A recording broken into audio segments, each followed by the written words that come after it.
O sea, Dios está con él. Dios está con el que prende el fuego. Dios está con el que paga el costo de prender el fuego. Dios está con aquel que siendo niño prende un fuego. Dios está con aquel que siendo un joven mantiene su pasión encendida por Dios. Dios está, Dios lo sana, Dios lo ayuda. Yo tomo esta palabra para mí, siendo un hombre de carne y hueso, que he prendido un fuego por años. Yo declaro, Dios me sostiene, Dios me ayuda, Dios me sana. Hay que estar cuidándolo, poniéndole leña para que el fuego no se apagara. Quiero llamarte la atención de algo. En esos años no habían acelerantes químicos. Hoy hay esa posibilidad, existe esa posibilidad. De hecho, yo no sé si existirá todavía, hace mucho tiempo que no voy al centro de Santiago, pero en el centro de Santiago había una llama ardiendo. No sé si está todavía, alguien me sobrará, pero hay otros lugares donde hay llamas ardiendo de manera permanente. En realidad eso se puede porque hay algo que hace una combustión permanente. En esos años no estaba este elemento químico y por lo tanto era trabajo de cada día acercarse de mañana temprano y ver y revisar que el fuego no se haya extendido y por lo tanto volver a alimentar esa llama para que no se apagara. Eso significaba trabajo, tiempo, dedicación, pero también inversión, porque siempre había que tener leña para hacer combustión. Por eso que era tan importante y era una tarea que necesitaba dedicación. Hoy, entendiendo lo que Dios nos dijo la semana pasada, vamos a ver reflejado en la Biblia dos personas que representan a nuestras vidas. Y he querido poner así a esta palabra. Se necesita a Hilcías y Josías para el altar. Estos dos nombres no muy comunes en nuestros tiempos, por ahí quizás Josías, pero no Hilcías, son significativos en la Biblia y ya vamos a entender por qué. Se necesita a Hilcías y a Josías para el altar. Quiero que vayas conmigo a 2 Reyes, capítulo 22, versos 3 en adelante. Cuando Josías comenzó a reinar, era de 8 años y reinó en Jerusalén 31 años. El nombre de su madre fue Jedida, hija de Adaía de Boscat. E hizo lo recto ante los ojos de Jehová y anduvo en todo el camino de David su padre, sin apartarse a derecha ni a izquierda.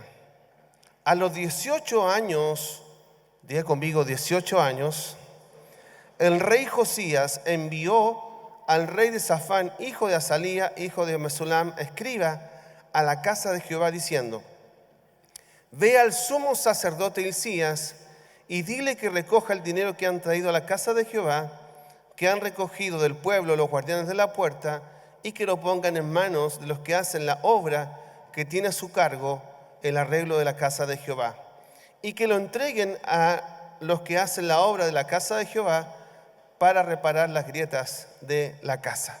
Hay mucha riqueza aquí, pero no quiero cansarte con tanta lectura porque por ahí hay términos y nombres que no entendemos tanto. Déjame ayudarte un poco. Josías fue uno de los reyes que reinó sobre el pueblo hebreo. Este Josías no fue cualquier rey. Le tocó vivir en una época, en una temporada de mucho oscurantismo.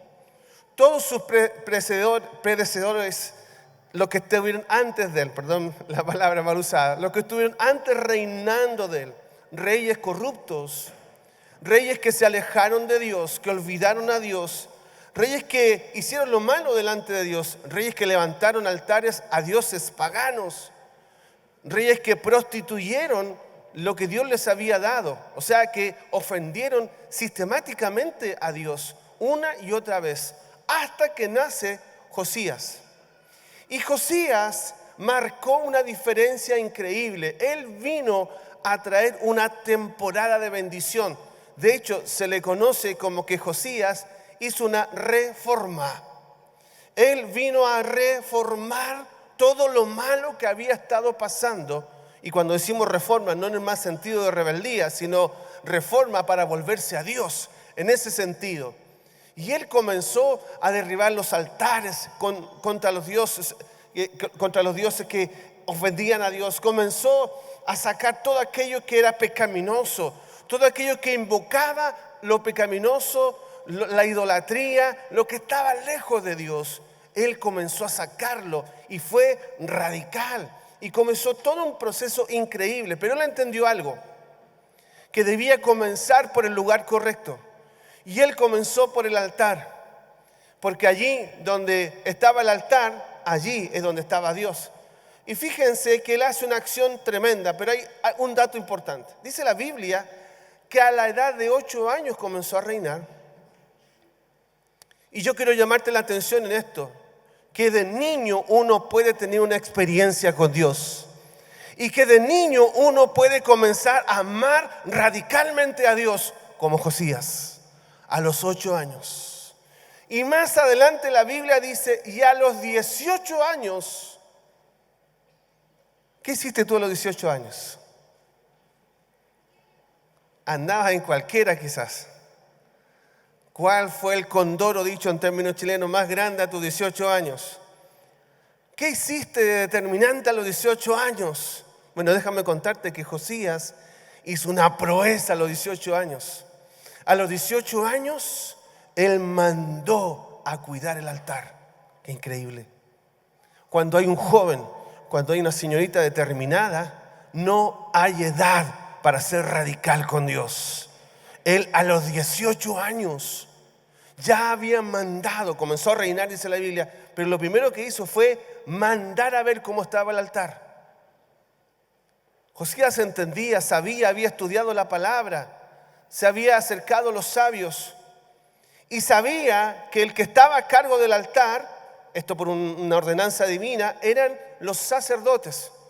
Y mandó y dijo, van a ir donde el sumo sacerdote, Hilcías, y aquí aparece el otro, Hilcías, y le van a decir que comience a ordenar todo, que comience a ordenar el altar, porque vamos a encender fogata a Dios en esta nación que olvidó a Dios, esta nación que se alejó de Dios. Vamos a comenzar a cambiarla, vamos a volvernos de los caminos oscuros y vamos a volver a la luz de Dios. Vamos a salir de la indiferencia y vamos a volver al compromiso. Vamos a salir de la apatía y vamos a comenzar a apasionarnos por Dios. Eso dijo Josías. Y mandó donde el sumo sacerdote Hilcías a prender el fuego del altar, a comenzar a avivar con todos estos actos que él hizo en este tiempo tan increíble.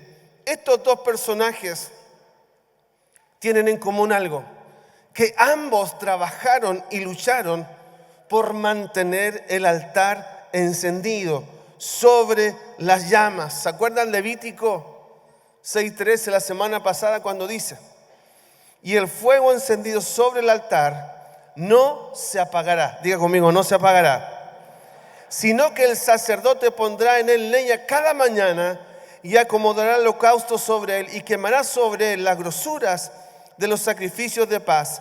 El fuego arderá continuamente en el altar, no se apagará. Diga conmigo, no se apagará. Pero para que el fuego no se apague, se necesitó a Josías y se necesitó a Hilcías. Dios necesita de hombres y mujeres con estas características. Un Josías determinado a hacer la voluntad de Dios y un Hilcías determinado a mantener el fuego encendido. Hombres de carne y hueso, con limitaciones. Hombres con pasados difíciles. Y cuando digo hombre, digo mujeres. Hombres y mujeres en contextos familiares apáticos al evangelio, alejados, que habían hecho lo malo delante de Dios, pero ellos quisieron cambiar la historia de sus generaciones. Alguien tiene que hacer este trabajo. Dios había responsabilizado a los sacerdotes, pero ellos no alcanzaron. Josías dijo: yo voy a ayudar. Yo voy a ser parte de ese proceso de mantener el altar encendido. Por eso cuando Dios pensó en volver a encender ese altar, puso a un Josías. Se necesitó de un Josías. Dios necesita de hombres y mujeres de carne y hueso, dispuestos a dar la batalla para que el altar no se apague. Josías determinados, Hilcías amantes de la presencia de Dios. Déjame contarte algo. Siempre los nombres en la Biblia, y te lo he enseñado, tienen un valor profético, tienen un valor en cuanto al propósito que porta cada uno de ellos. Hilcías, el sumo sacerdote en hebreo, ¿sabe qué significa? Mi porción es Dios. Recuerda que el nombre representa el propósito. O sea, Hilcías dijo, yo nací para declarar que Dios es mi todo. Y él lo determinó en su corazón y vivió bajo esa palabra todos los años de su vida. Hilcías, mi porción es Dios. ¿Y sabe qué significa Josías en hebreo? Josías el rey. Tenía 3 acepciones. Jehová ha sanado, Jehová lo sostiene, Jehová lo ayuda. O sea, Dios está con él. Dios está con el que prende el fuego. Dios está con el que paga el costo de prender el fuego. Dios está con aquel que siendo niño prende un fuego. Dios está con aquel que siendo un joven mantiene su pasión encendida por Dios. Dios está, Dios lo sana, Dios lo ayuda. Yo tomo esta palabra para mí, siendo un hombre de carne y hueso, que he prendido un fuego por años. Yo declaro, Dios me sostiene, Dios me ayuda, Dios me sana.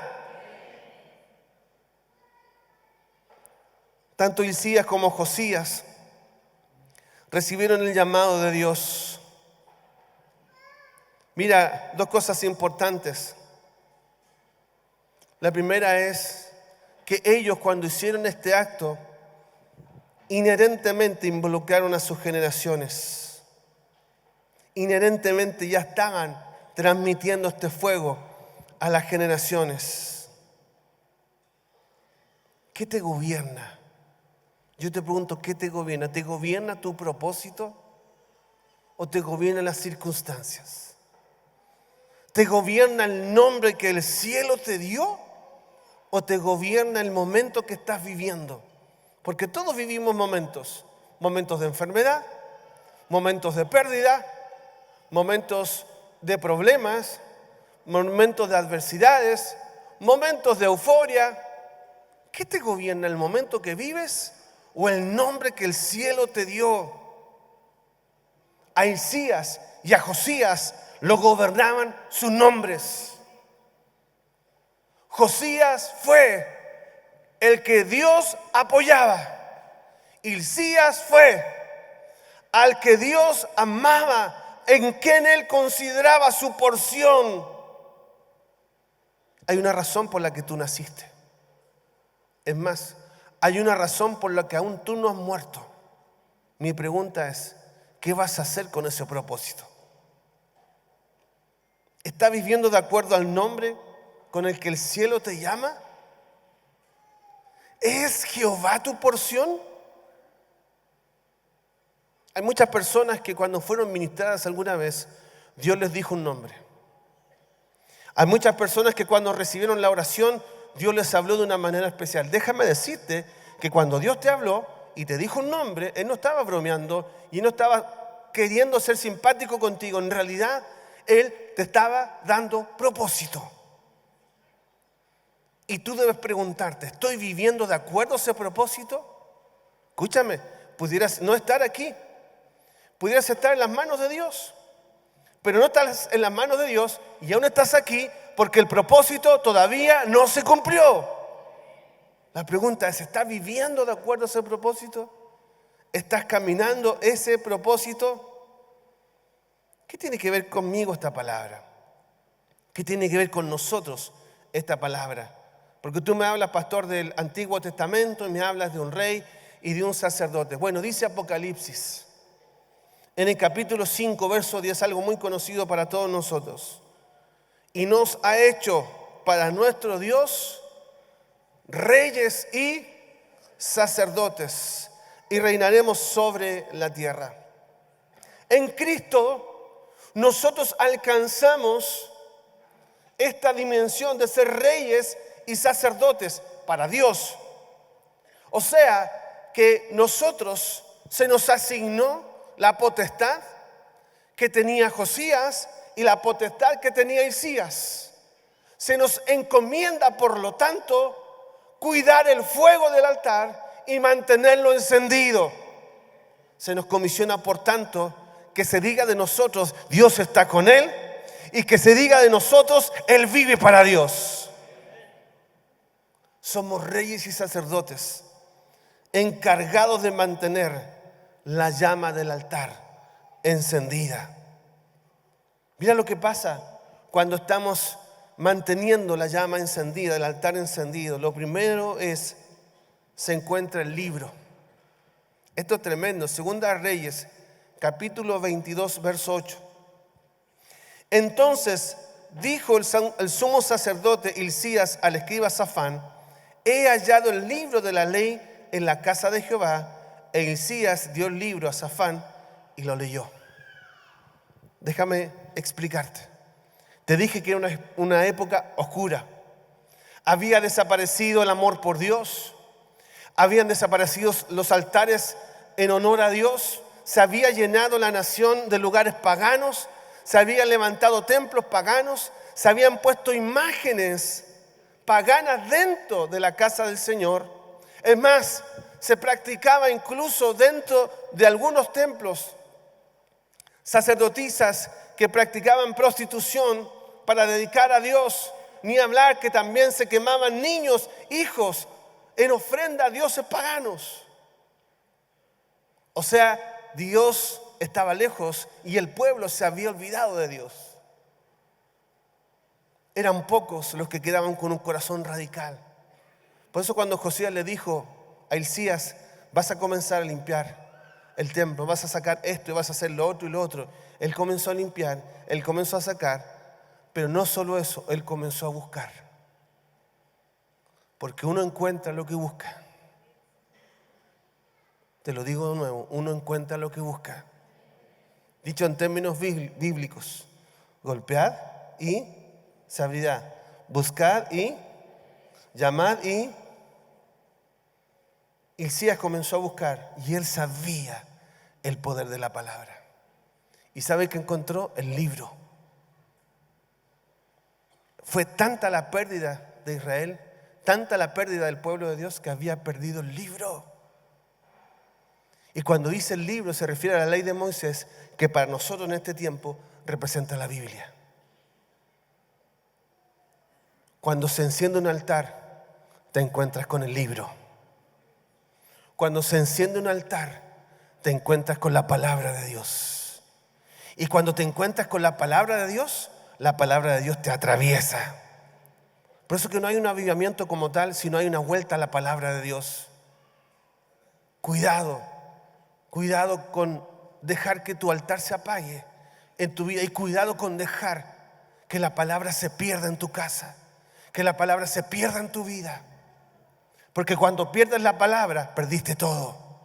Debes volver tu corazón a la palabra y que la palabra te atraviese. Cuando encuentras la palabra te atraviesa a ti. Y comienzan a suceder cosas. Porque encontrarse con la palabra de Dios, con la Biblia otra vez, y cuando digo encontrar, es lectura, es meditación. ¿Cuánto buscas de la palabra? ¿Cuánto buscas en tu semana de la palabra? ¿Cuánto hay en tu corazón de la palabra? No puedes pretender sobrevivir solo con una reunión de domingo. Aquí prendemos altar y hay fuego, pero es tu deber mantener el altar de tu casa. Pero es tu deber la fogata personal. La palabra trae dirección. La palabra trae formación. La palabra trae sabiduría. La palabra trae fundamentos. Cuando yo veo a alguien tan débil en su fe, cuando veo a alguien que se equivoca tanto, cuando veo a alguien que toma decisiones tan lejos de Dios, mi pregunta es: ¿se encontró con la palabra alguna vez? ¿Alguna vez la palabra fue determinante en su casa, en su vida? Cuando veo que generaciones se pierden, cuando veo que hijos entran en conflictos con padres, la pregunta ¿es la palabra lo que reina en tu vida? ¿Es la palabra lo que reina en tu mesa? ¿En tu mesa se conversa la palabra? ¿Hay de padres a hijos una transmisión de esa palabra? Porque cuando la palabra está en una casa, todo entra en bendición. Cuando la palabra está en una casa, todo entra en orden. Cuando la palabra está en una casa hay fundamentos. Van a venir crisis, van a pasar cosas, pero el que está sobre la palabra está firme. Segunda cosa de por qué se necesitan Hilcías y Josías es para que se hagan cambios. Diga conmigo, cambios.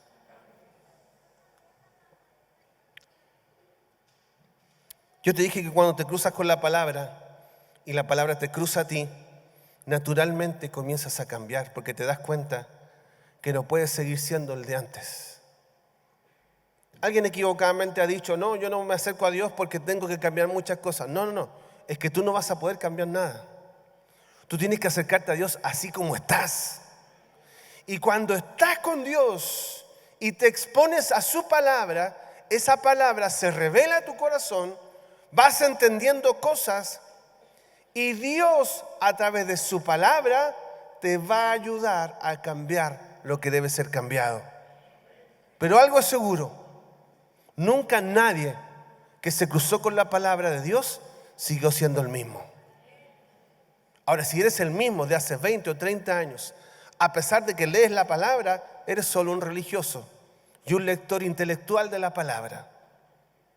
Tú tienes que dejar que la espada entre, dicho en términos bíblicos, que penetre, que rompa, que separe, que saque. Debes sacar cosas de tu vida. En 2 de Reyes capítulo 23, verso 4, dice, mandó el rey al sumo sacerdote Hilcías a que sacaran todos los utensilios que habían sido hechos para Baal, para Acera y para todo el ejército de los cielos, y lo quemó fuera de Jerusalén en el campo de Cedrón. Tienes que sacar cosas de tu vida que no le rinden honor a Dios. Hay cosas en tu vida que no honran a Dios. Sácalas. Sácalas de tu vida. Otra cosa que debes hacer y que hizo Hilcías es derribar argumentos. Dice el 23:7. Además, derribó los lugares de prostitución idolátrica que había en la casa de Jehová. Tú sin quererlo y sin pensarlo levantaste argumentos. Y cuando tú levantas un argumento que va en contra de la palabra de Dios, déjame ponerte un ejemplo. Un argumento sería, no haré esto porque no tengo plata. ¿Dice eso la Biblia? ¿Que tú no puedes hacer algo porque no tienes plata? ¿Dice eso la Biblia? ¿Qué dice la Biblia? A ver los que encontraron el libro. Que cuando hay necesidad de algo, ¿qué tenemos que hacer? Buscar a Dios. Y que Él puede suplir o no puede suplir. ¿Cómo suple Dios? ¿De acuerdo a qué? La gente del libro, vaya respondiéndome. ¿Conforme a qué? ¿A nuestra economía? ¿Conforme a qué? ¿Las riquezas de dónde son?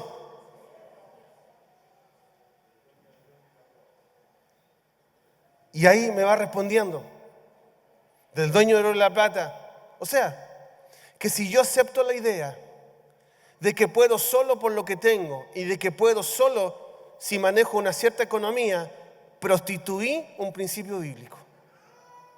Y levanté un argumento que va en contra del poder de Dios multiplicador. Cuidado con los argumentos que limitan tu vida. Cuidado con los argumentos que te hacen entender o creer que tú eres cierta persona.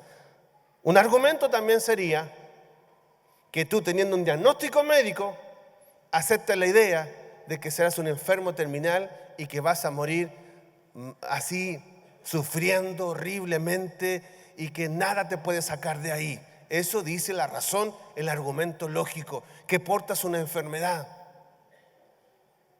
¿Es mentira eso? No, porque somos seres de carne y hueso. Te estoy incluso hablando desde mi propia experiencia.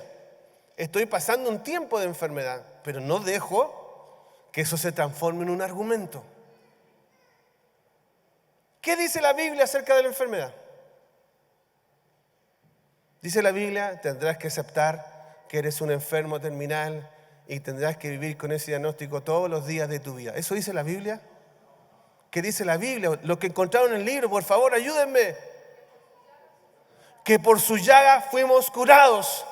¿Qué más dice el libro? Que si alguno está enfermo, llame a los ancianos de la iglesia y ellos. Entonces, argumentos pueden prostituir principios bíblicos. No somos ajenos a la realidad. Yo estoy atravesando un tiempo de enfermedad, pero no acepto la idea de que la enfermedad determine el propósito que porto. Y si estoy parado predicando aquí es porque no admito que la enfermedad gobierne mi vida. Tengo 2 o 3 diagnósticos en estos días. Ya te los voy a contar cuando Dios me sane, porque no me da ganas darle la gloria a la enfermedad. No tengo ganas. Tengo ganas de darle la gloria a Dios. No acepto el argumento, acepto el principio bíblico. ¿Qué has aceptado en tu vida? Para que hayan altares encendidos, debemos derribar argumentos. Y los argumentos se derriban con nuestra fe y con la palabra de Dios. ¿Desconocemos la realidad? No, en lo absoluto. Por algo somos responsables yendo al médico, haciendo el tratamiento y todo lo que nos digan que hagamos. Pero jamás eso estará por sobre la palabra. ¿Alguien me está entendiendo esta mañana?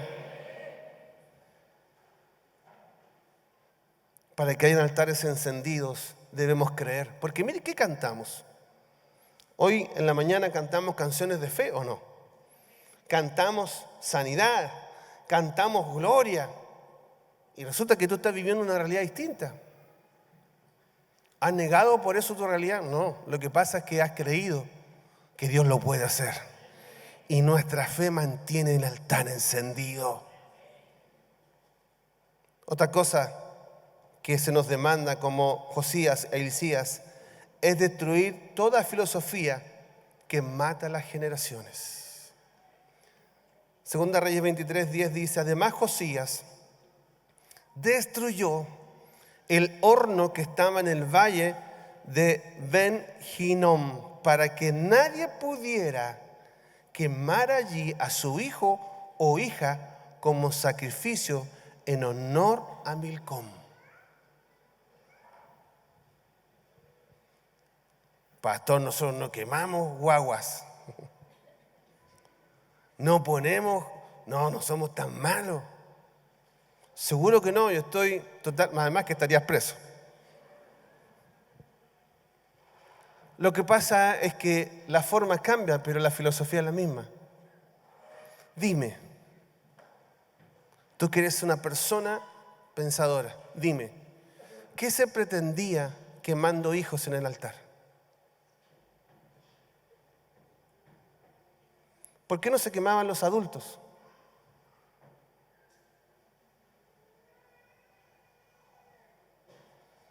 Dime, tú que has leído el libro, cada vez que el diablo quiso dañar a una generación, ¿en contra de quién fue?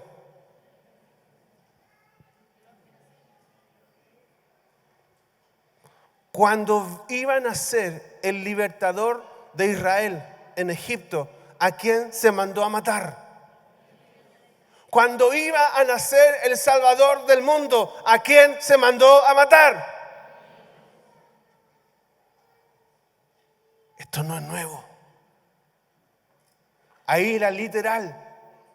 Hoy ya no se puede porque es considerado una atrocidad y es considerado un delito. Porque te digo que si no, lo seguiríamos viendo. Pero ¿sabe qué se hace ahora?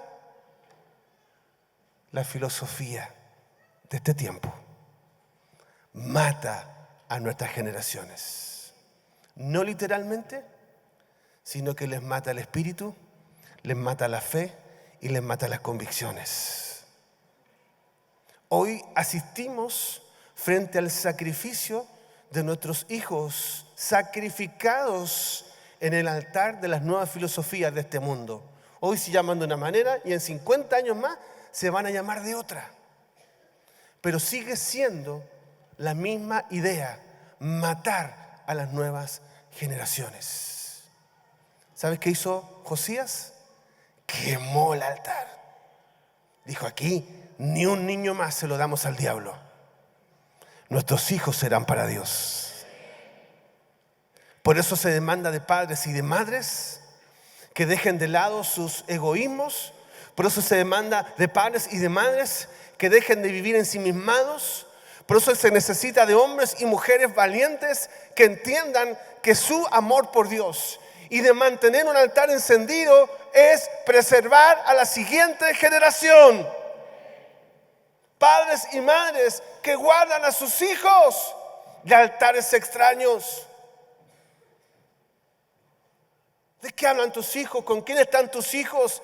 ¿Qué piensan tus hijos? Tú le has puesto en el corazón de ellos el amor por Dios. ¿Le has enseñado el ir detrás de Dios, el temor a Dios? ¿O ellos se están acercando a este Dios tan extraño llamado Milcom? No le entregues tus hijos al enemigo para que los pongan en altares extraños. Tú, papá y mamá, eres el que tiene la autoridad para poner a tu hijo en el altar de Dios. ¿Alguien me está escuchando esta mañana? Tercera cosa, y con esto termino. Le pido al equipo que venga.